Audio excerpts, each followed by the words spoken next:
आज मैं बात करूंगी एक कहानी के बारे में जिसका नाम है कोसी का घटवार। कोसी का घटवार कहानी का प्रकाशन वर्ष है 1958 ईस्वी और इसके जो लेखक हैं वह शेखर जोशी जी हैं।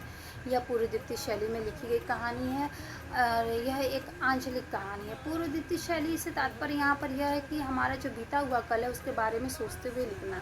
यह जो कहानी है यह उदात्त प्रेम की भावना को प्रदर्शित करता है, अधूरे प्रेम की कहानी है और यह अधूरेपन की कहानी है। इसमें जो नायक और नायिका हैं वह है गोसाई नायक और नायिका जो है लक्ष्मण है। इन्हीं के इर्द गिर्द कहानी चल रही होती है।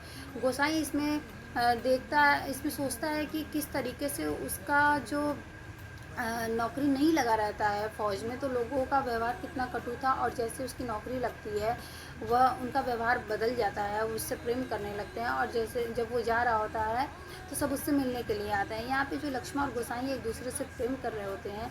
ये गोसाई लक्ष्मण का इंतज़ार कर रहा होता है कि लक्ष्मण आएगी उससे मिलने, लेकिन वह नहीं आती है और अगले दिन जब आती है तो ये जा चुके होते हैं। अब कुछ वर्षों के बाद लक्ष्मण और गोसाई की मुलाकात होती है। अब इस समय गर्मी का मौसम है और जो गोसाई है वह कोसी नदी के किनारे गढ़ बना के रहता है जहाँ पे लोग दूर दूर से गेहूँ पिसाने के लिए आते हैं। लक्ष्मण भी जाती है गेहूँ पिसाने के लिए। गोसाई पहचान लेते हैं लक्ष्मण को और बातों बातों में पता चलता है कि लक्ष्मण का एक बेटा है और उसके पति नहीं है, वो अकेले अपने बेटे के साथ रहती है।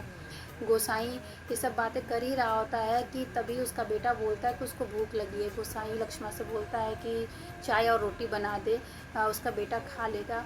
तो लक्ष्मण बोलती नहीं, ये खा कर आया है, तो फिर भी बनाती है और लक्ष्मण का बेटा और गोसाई दोनों खाते हैं। और जब लक्ष्मण जाने लगती है तो गोसाई उसको पैसे देने का प्रयास करते हैं, लेकिन लक्ष्मण उस पैसे को नहीं लेती है और वह चली जाती है। अब फिर से जो गोसाई है वो अकेला हो जाता है, एक अधूरेपन में जीने लगता है। यहाँ पे